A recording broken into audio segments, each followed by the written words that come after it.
जैन अपने YouTube channel easy GK trick पर आप सबका स्वागत करती हूँ। फ्रेंड्स, आज जो हम टॉपिक करेंगे वो लॉन्गिट्यूड लैटिट्यूड पार्ट 3 हम आज देखेंगे। पार्ट 1 और पार्ट 2 में 2 वीडियोस अपलोड कर चुकी हूँ और ये बहुत ही इम्पोर्टेंट टॉपिक है, जैसा कि मैंने अपनी 2 और जो मेरी वीडियोस थी उसमें हमने बताया। और आज का जो ये टॉपिक रहेगा, आज की जो क्लास रहेगी as compare to part 1 part 2 अपने आप में बहुत ही इम्पोर्टेंट क्लास है। और ये जो हमारा टॉपिक है जिसमें आज जो हम कंटेंट देखेंगे, आप ये लगा लीजिए कि हर एग्जाम में यहाँ से क्वेश्चन आते हैं। और अभी आप देखना, मैं आपको ऐसे ऐसे कॉन्सेप्ट्स बताऊंगी कि एक टॉपिक अगर आप करते हैं, लॉन्गिट्यूड लैटिट्यूड अगर आप करते हैं, तो इसी टॉपिक से आपके 2-3 टॉपिक और कवर हो जाते हैं। और फ्रेंड्स, ये भी मैं आपको प्रॉमिस करती हूँ, जैसा मैं आपको इस टॉपिक से पढ़ाऊंगी वैसा आपको कहीं भी नहीं मिलेगा, किसी भी बुक में भी नहीं मिलेगा। तो आपको बहुत ही अच्छी लगने वाली है आज की video and I am sure कि आप आज की वीडियो को जरूर लाइक करेंगे। तो चलिए स्टार्ट करते हैं हम लॉन्गिट्यूड लैटिट्यूड अक्षांतर देशांतर रेखा वाला अपना टॉपिक, जिसमें पार्ट 1 पार्ट 2 में बता चुकी हूँ। आज की हमारी जो वीडियो है वो पार्ट 3 है। जितने भी नए बच्चे आज इस वीडियो को देख रहे हैं, प्लीज वो पहले पार्ट 1 पार्ट 2 देखें, तभी पार्ट 3 जो है वो उन्हें क्लियर होगा। ठीक है, चलिए लास्ट क्लास में बच्चों मैं आपको इक्वेटर बता चुकी थी, भूमध्य रेखा बता चुकी थी, और मैंने आपको ट्रिक से ये भी याद कराया था कि भूमध्य रेखा से कौन कौन से देश गुजरते हैं। आज हम जो याद करेंगे वो कैंसर, कैप्रिकॉर्न, और हम ऑलमोस्ट जो ये हमारा टॉपिक है उसे आज की क्लास में कवर करेंगे। ये भी देखेंगे कि 2-3 टॉपिक किस तरह से इसी टॉपिक से रिलेट करते हैं। ठीक है, चलिए स्टार्ट करते हैं। देखो भाई, जैसा मैंने आपको लास्ट क्लास में बताया था कि 23.5 degree north, N stand for north यानी उत्तरी, 23.5 डिग्री उत्तरी अक्षांश को हम कर्क रेखा या ट्रॉपिक ऑफ कैंसर कहते हैं। बहुत इंपॉर्टेंट है, सबसे ज्यादा क्वेश्चन इसी से आते हैं। क्यों भाई, क्यों आते हैं? इसलिए आते हैं क्योंकि भारत के ठीक बीच में से ये रेखा गुजरती है। विश्वास करना बच्चों, इससे इतने सारे क्वेश्चन बनते हैं, मुझे नहीं लगता कि शायद कोई एग्जाम हो जहां से इससे नहीं पूछेगा, जरूर क्वेश्चन आ जाता है। ठीक है, कर्क रेखा भारत के बीचों बीच 8 राज्यों में से गुजरती है। आप लोग कॉपी पेन लेके बैठेगा और साथ के साथ नोट्स बनाइएगा। देखो, मैंने बताया आपको कि भारत के ठीक बीच में से 8 राज्यों से कर्क रेखा गुजरती है। तो पहला तो आपका क्वेश्चन यही याद हो जाता है, 1 मिनट मार्कर चेंज कर लेते हैं। पहला तो देखो, यहाँ से आपका क्वेश्चन यही बन जाता है कि वो कौन से 8 राज्य हैं भारत के जहां से कर्क रेखा गुजरती है। Very very important. ठीक है, तो इसके लिए बहुत ही इजी सी ट्रिक है भाई, मगरमच्छ, ठीक, झपटा, मगरमच्छ झपटा, बहुत ही इजी ट्रिक है। और इस एक ट्रिक पर आपको ये 8 राज्य याद हो जाएंगे जहां से कर्क रेखा गुजरती है। मैंने आपको बताया 23.5 डिग्री उत्तरी अक्षांश को कर्क रेखा यानी ट्रॉपिक ऑफ कैंसर कहते हैं। यह भारत के बीचों बीच 8 राज्यों में से गुजरती है।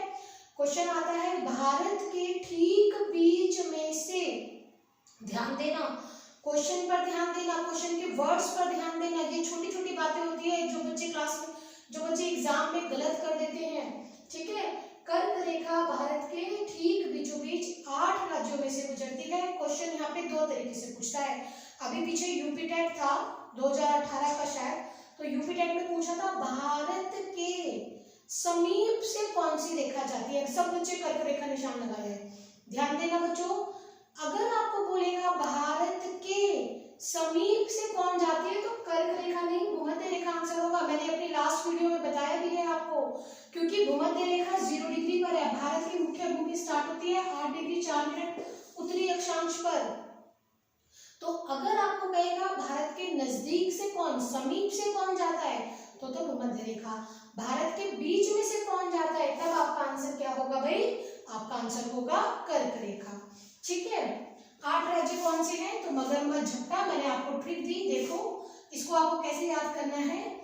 एम से एमपी यानी मध्य प्रदेश, गुजरात, राजस्थान, मिजोरम, त्रिपुरा, मिजोरम, छत्तीसगढ़, झारखंड, पश्चिम बंगाल, और ये जो टा है ये हमने आप त्रिपुरा, ये इंग्लिश का वर्ड यहाँ पे टी यूज किया गया है, तो यहाँ पर टा से हमारा क्या बनता है भाई, त्रिपुरा। ये सबसे आसान तरीका है 8 राज्यों को याद करने का। अब ध्यान देना, यहाँ से एग्जाम में क्वेश्चन जो आता है झारखंड की जगह ऑप्शन में वो या तो उड़ीसा दे देता है या बिहार, क्योंकि बच्चों को लगता है कि ये भी बिल्कुल नजदीक से है, सेंटर में है, एक कर्क रेखा वाले पॉइंट पर है। तो जब ये ऑप्शन में होते हैं ना तो आपको 4 ऑप्शन दी जाते हैं एग्जाम में, 4 राज्यों के नाम देके एक इनमें से डाल देते हैं, पूछते हैं इनमें से कौन एक, जैसे मैं आपको देखो दिखाई देती हूँ, सपोज आपको दे दिया गुजरात, राजस्थान, मध्य प्रदेश और बिहार, और पूछेगा बताओ इनमें से कौन एक ऐसा राज्य है जिसमें से कर्क रेखा नहीं गुजरती। तो बच्चों मैं आपको पहले ही बता चुकी हूँ कि इन दोनों में से नहीं गुजरती, आपको ये ट्रिक याद रखनी है। अगर आप ये ट्रिक याद रखेंगे तो डेफिनेटली आपको ऐसा क्वेश्चन आपका कभी भी गलत नहीं होगा।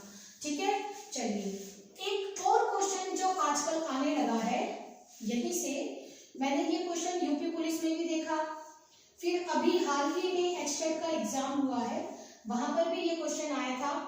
पूछा गया था एचटेट टीजीटी में, पूछा था कि 4 शहरों के नाम दिए थे आपको, ठीक है, जैसे आपको दे दिया भाई बैंगलोर दे दिया, या आपको त्रिवंतपुरम दे दिया, या उड़ीसा का कुछ दे दिया कोई भी, और आपको एक दे रखा था उसमें रांची। पूछा था इनमें से कौन सा शहर कर्क रेखा के सबसे ज्यादा नजदीक में है। तो ध्यान रखना, मैं आपको यहाँ पे क्वेश्चन दे रही हूँ, एक क्वेश्चन है भाई, बड़ा इंपॉर्टेंट क्वेश्चन है, एकमात्र भारत के एकमात्र राज्यों की राजधानी जिसमें से कर्क रेखा गुजरती है, तो भाई वो रांची है, झारखंड की। नोट कर लो, इसे लिख लो, याद कर लो, खाली सुनने से कुछ नहीं होता। अगर आप सोचो सिर्फ वीडियो को सुन लेने से हो जाता है, तो सुनने से कुछ नहीं होता, आपको नोट्स भी बनाने होंगे साथ साथ अपने। ठीक है भाई, एकमात्र राजधानी रांची है झारखंड की, जहां से कर्क रेखा गुजरती है। ये आपको क्लियर हो गया। ये बहुत ही इंपॉर्टेंट है, आपको बहुत सारे एग्जाम में दिख जाएगा, और मैंने इसकी आपको बहुत ही आसान सी ट्रिक दे दी है। ठीक, अब कर्क रेखा से ही एक क्वेश्चन और मैं आपको दिखाती हूँ एग्जाम में कैसे आता है। कर्क रेखा से बच्चों एक क्वेश्चन आया था एसएससी सीजीएल में, उसमें आपको 4 देशों के नाम दिए थे, और वो था जैसे बांग्लादेश, पाकिस्तान, चीन, म्यांमार। ठीक है भाई, आप देख रहे हो भारत के पड़ोसी देशों के नाम है। पूछा था आपसे कि इनमें से कौन सा ऐसा पड़ोसी देश भारत का है जिसमें से कर्क रेखा नहीं गुजरती। क्या पूछा बच्चों आपसे, जिसमें से कर्क रेखा नहीं गुजरती, नहीं पूछा था। ठीक है, 99% बच्चे, मैं आपसे पूछती हूँ कि बताओ इसका आंसर, बताओ कमेंट बॉक्स में फटाफट से इस क्वेश्चन का आंसर लिखो। 99% बच्चों ने इस क्वेश्चन का आंसर क्या दिया था भाई, चीन। आपके दिमाग में भी कहीं ना कहीं चीन चल रहा होगा।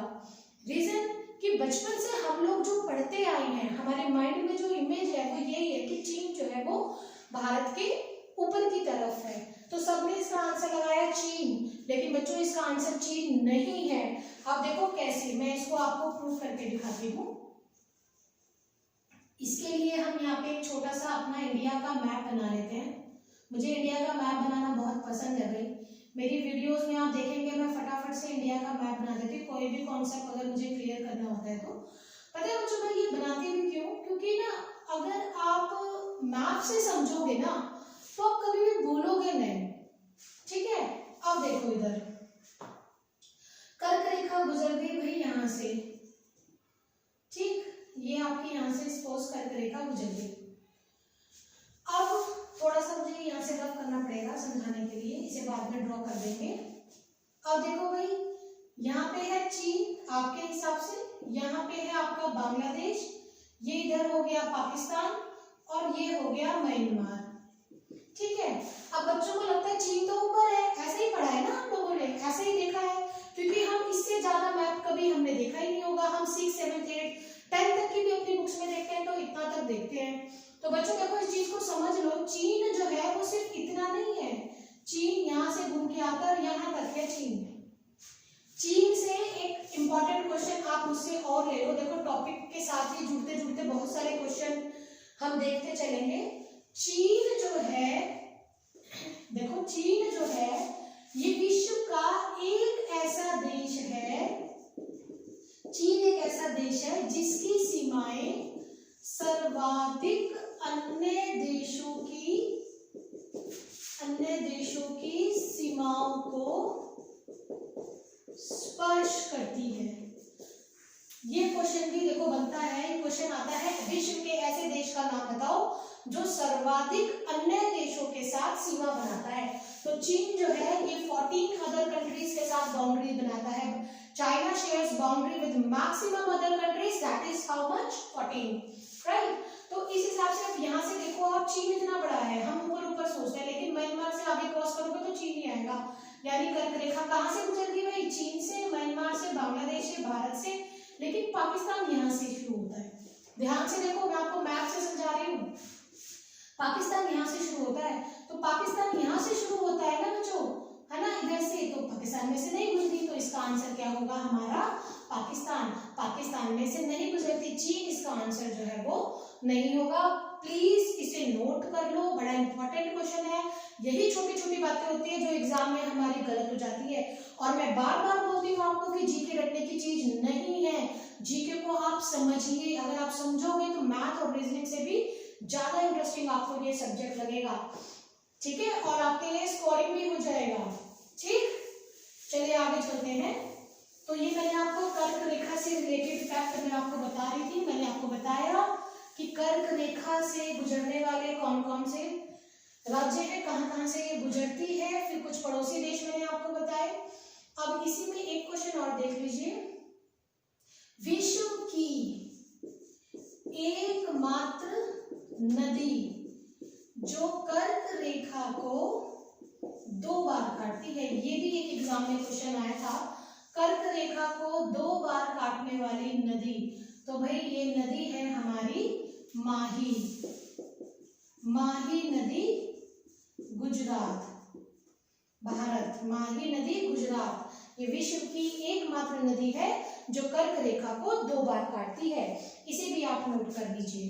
ठीक है, अब हमारी कर्क रेखा हो गई, मकर रेखा को देख लेते हैं।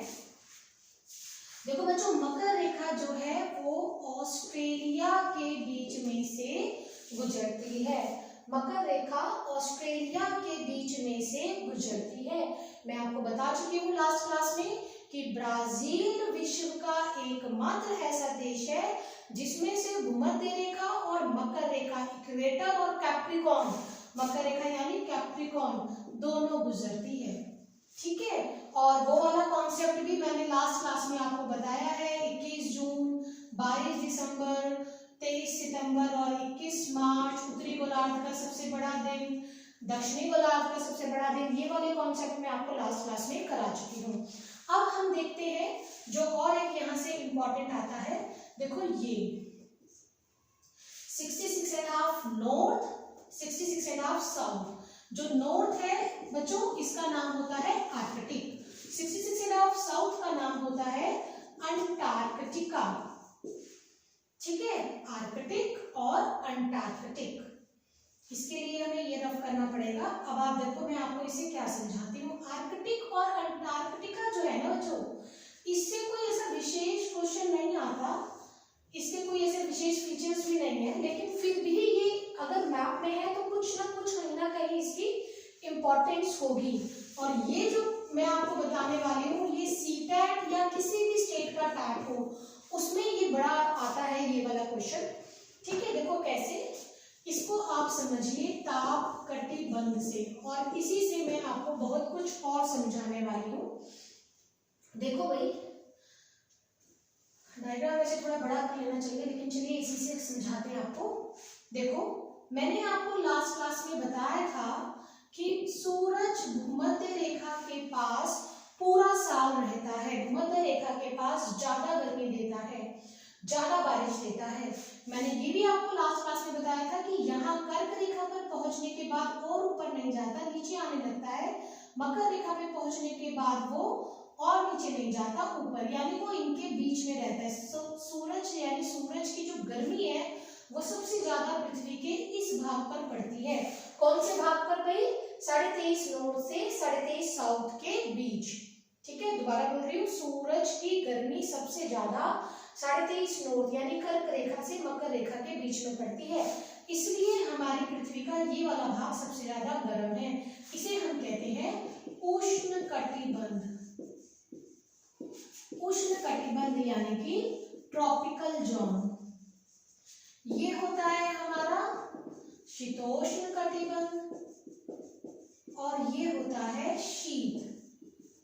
इसे कहते हैं फ्रीजिड जोन और इसे कहते हैं सब ट्रॉपिकल जोन। ठीक है भाई, सब tropical, tropical and frigid zone, ध्यान से समझना। सीटेट में क्वेश्चन आया था कि शीतोष्ण कटिबंध कितने डिग्रीज के बीच में है, तो देखो 23.5 से 66.5, यानी मैंने आपको बोला इन दोनों का क्या यूज है, ये यहाँ से ये टेम्परेचर जोन में डिवाइड होते हैं। 23.5 से 66.5 कौन सा है? शीतोष्ण कटिबंध। और 23.5 से यहाँ हमारा उत्तरी ध्रुव और यहाँ हमारा दक्षिणी ध्रुव। 23.5 से 90 यानी उत्तरी ध्रुव तक शीत कटिबंध। ठीक है, तो क्वेश्चन आता है उष्ण कटिबंध किसके बीच में बच्चों? तो देखो ध्यान से देखो, 23.5 नॉर्थ से 23.5 साउथ। शीतोष्ण अगर पूछेगा 23.5 साउथ से 66.5 साउथ या फिर नॉर्थ, दोनों। ऐसे ही आपका शीत कटिबंध। ये क्या बनाया है हमने? ये बनाया है हमने टेम्परेचर जोन। पृथ्वी के किस भाग को सूरज की गर्मी कितनी मात्रा में मिलती है, ये हमने वो वाला डायग्राम बनाया है। यहाँ से एग्जाम में क्वेश्चन आ जाता है।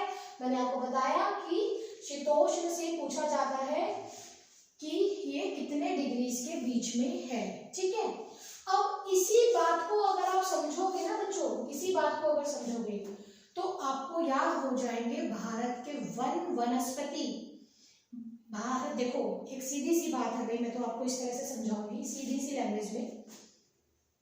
जिस भाग पर जैसी गर्मी होगी, जहां की जलवायु, जहां पर जलवायु जैसी होगी, सूरज की गर्मी जैसी पड़ेगी, वहां पर मनुष्य, वनस्पति, पेड़ पौधे, पशु पक्षी सब उसी हिसाब से पाए जाएंगे। जैसे ठंडे इलाकों में ठंडे इलाकों के हिसाब से और गर्म इलाकों में गर्म इलाकों वाले वनस्पति, वन वनस्पति या खाद्यान्न वस्तुएं पाई जाएंगी। ठीक है, तो उष्ण कटिबंधीय क्षेत्रों में, अब आप लोग रट्टा मारते हो, उष्ण कटिबंधीय पर्णपाती वन, उष्ण कटिबंधीय सदाबहार वन, ट्रॉपिकल एवरग्रीन फॉरेस्ट या फिर ट्रॉपिकल डेसिडस फॉरेस्ट। क्या आपने कभी समझने की कोशिश की है what is the meaning of tropical, उष्ण कटिबंधीय, है ना? देखो उष्ण कटिबंधीय वन मतलब वो वन जो इतने क्षेत्र में पाए जाते हैं। शीतोष्ण घास के मैदान यानी वो घास के मैदान जो इतने डिग्री के बीच में पाए जाते हैं, समझ रहे हो? और शीत कटिबंध, यहाँ पर जो जलवायु, जो वनस्पति पाई जाती है उसको कहते हैं टुंड्रा।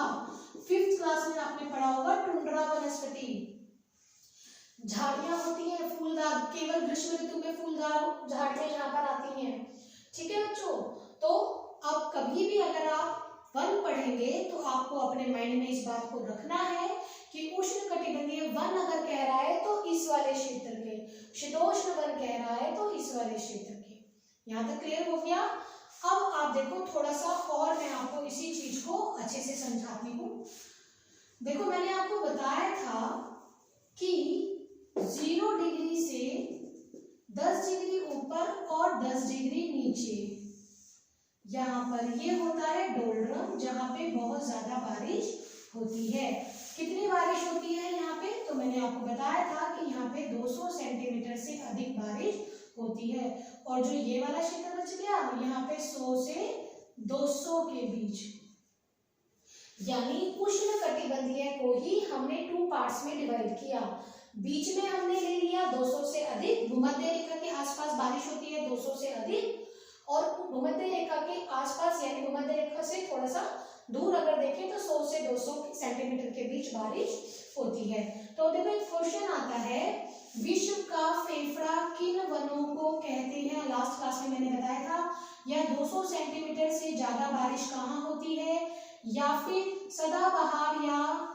सदाबहार वन एवरग्रीन फॉरेस्ट कहाँ पाए जाते हैं? तो देखो ये वाला जो एरिया है यहाँ पे कौन से वन पाए जाएंगे?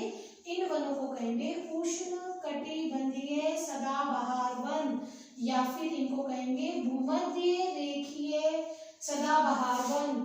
उष्णकटिबंधीय यानी tropical evergreen forest, equatorial evergreen forest, या विश्व का फेफड़ा कौन से वन है? ये जो डोडरम एरिया में यानी भूमध्य रेखा के आसपास पाए जाते हैं। और जो यहाँ पर पाए जाएंगे बच्चों, इधर और इधर ध्यान से देखो, 100 से 200 के बीच यहाँ पे बारिश होती है, तो इन वनों को कहते हैं उष्णकटिबंधीय पर्णपाती वन।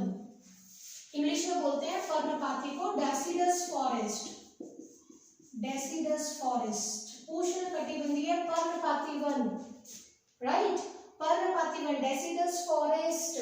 क्वेश्चन आता है भारत में सबसे ज्यादा कौन से वन पाए जाते हैं? तो भारत में सबसे ज्यादा पर्णपाती वन पाए जाते हैं। और शीतोष्ण क्षेत्र में जो वन वनस्पति होती है, क्योंकि इनकी ऊंचाई अधिक नहीं होती, तो इन्हें कहते हैं घास के मैदान। और पूरे विश्व के शीतोष्ण घास के मैदान आपको याद होने चाहिए। जैसे आपने देखा होगा, जब मेरी जो वर्ल्ड ज्योग्राफी वाली मेरी वीडियोस हैं, प्लेलिस्ट में है, आप ज्योग्राफी प्लेलिस्ट जाइए, उसको चेक कीजिए, वहां पर मैंने विश्व के सारे वन करवाए हुए हैं, तो वहां पर आप देख सकेंगे, जैसे सेलवास है, पंपास है, ठीक है भाई, प्रेयरी है, ये सब क्या है? ये वनों के नाम है, डाउन्स है, ठीक है। इस तरह से यहाँ से क्वेश्चन जरूर आता है एग्जाम में, तो आप देख सकते हैं, ये बहुत ही इंपॉर्टेंट कॉन्सेप्ट है। अब देखो यहाँ से मैं एक क्वेश्चन, ये आप स्क्रीनशॉट ले लेना, फिर इसके अच्छे अच्छे नोट्स बनाना भाई। अब देखो ये आने वाला जो यूपी टेट एग्जाम है उसके लिए भी बहुत ही इंपॉर्टेंट टॉपिक है। अब इससे आगे चलते हैं, और देखो एक क्वेश्चन मैं आपसे पूछती हूँ कि भारत जो है ये कौन से कटिबंध में है? ऑप्शन ए शीतोष्ण कटिबंध में, शीत कटिबंध में, उष्ण कटिबंध में, या फिर उष्ण और शीतोष्ण दोनों कटिबंध में। भारत कौन से कटिबंध में है? ठीक है, ये क्वेश्चन देखो एक बार एग्जाम में आया हुआ था, तो आपको पता होना चाहिए। तो देखो बच्चों, इसके लिए मैं फिर इंडिया का मैप जल्दी से एक छोटा सा बना लेती हूँ।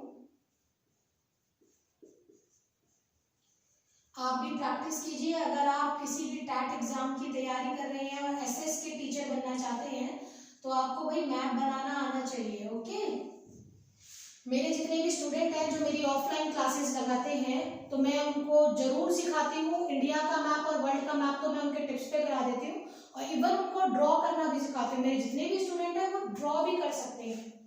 मैं अपने बारे में थोड़ा सा बता देती हूँ। मुझे 12 इयर्स हो गए। पहले मैं पानीपत पढ़ाती थी, पानीपत हरियाणा विदुल IAS अकेडमी में, फिर मैंने 3 साल शामली विदुल IAS अकेडमी में पढ़ाया है। करंटली मैं पैरामाउंट मेरठ में पढ़ा रही हूँ। ठीक है, चलिए देखिए, यहाँ से कर्क रेखा गुजरती है, तो कर्क रेखा देखो यहाँ से गुजर रही है, राइट।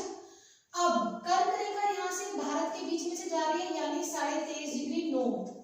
अब अगर आप इधर देखोगे अगर बच्चों, तो 23.5 डिग्री नॉर्थ, और अगर मैं यहाँ पर इंडिया का मैप बना दूं, देखो इंडिया यहाँ है, आधा इधर, ये इंडिया है, ठीक, ये इंडिया है। तो इंडिया कौन से कटिबंध में हुआ? इंडिया उष्ण और शीतोष्ण, क्योंकि ये वाला जो हिस्सा है ये शीतोष्ण कटिबंध में आएगा, और ये वाला जो हिस्सा है ये उष्ण कटिबंध में आएगा। यानी भारत कहाँ है? उष्ण और शीतोष्ण दोनों कटिबंध में। अगर आपको क्वेश्चन आता है कि भारत कौन से गोलार्ध में है, कौन से हेमिस्फीयर में है, तो देखो भूमध्य रेखा जो है बच्चों, भूमध्य रेखा वो यहाँ से जाती है, ये भूमध्य रेखा है, और ये आपकी बीच वाली जो लाइन है ये GMT है, और भारत यहाँ है। ये भारत है। तो देखो भूमध्य रेखा के ऊपर उत्तरी गोलार्ध, नीचे दक्षिणी गोलार्ध। ये तो क्लियर हो गया कि भारत उत्तरी गोलार्ध में है। और ये 0 डिग्री GMT, इसके इधर पूर्वी गोलार्ध, इधर पश्चिमी गोलार्ध। तो ये भी क्लियर हो गया कि भारत कहाँ है, पूर्वी। यानी इसका आंसर क्या होता है, भारत उत्तरी पूर्वी गोलार्ध में है। ठीक है। और अगर आपको पूछेगा ये जो स्थिति है ये तो विश्व की हो गई। अगर आपको कहेगा भारत एशिया में कहाँ है, तो भारत एक दक्षिणी एशियाई देश है। भारत एशिया के कहाँ पर पड़ता है, साउथ में पड़ता है। ठीक है। तो आज की क्लास में हमने बहुत सारे क्वेश्चंस भी देखे हैं। क्वेश्चन देखने से ही कॉन्सेप्ट्स क्लियर होते हैं, हमें पता लग जाता है कि जो भी हम पढ़ रहे हैं वहां से क्वेश्चन किस तरीके से आते हैं। आई होप आपको आज की वीडियो जरूर पसंद आई होगी। प्लीज लाइक करें, सब्सक्राइब करें, और अगर सच में आपको मेरी वीडियो पसंद आई है और ये जो सारे क्वेश्चंस मैंने आपसे डिस्कस किए हैं आपको कहीं भी लगता है कि ये बहुत इंपॉर्टेंट है, तो प्लीज शेयर माय वीडियो। क्योंकि जितना आप शेयर करेंगे, जितने अच्छे आप कमेंट भेजेंगे, उतना ही मैं ज्यादा मोटिवेट होंगी आपके लिए डेली नई नई वीडियोस लाने के लिए। ठीक है। Thank you very much. Topic अभी रहता है तो नेक्स्ट क्लास में देखेंगे। All the best.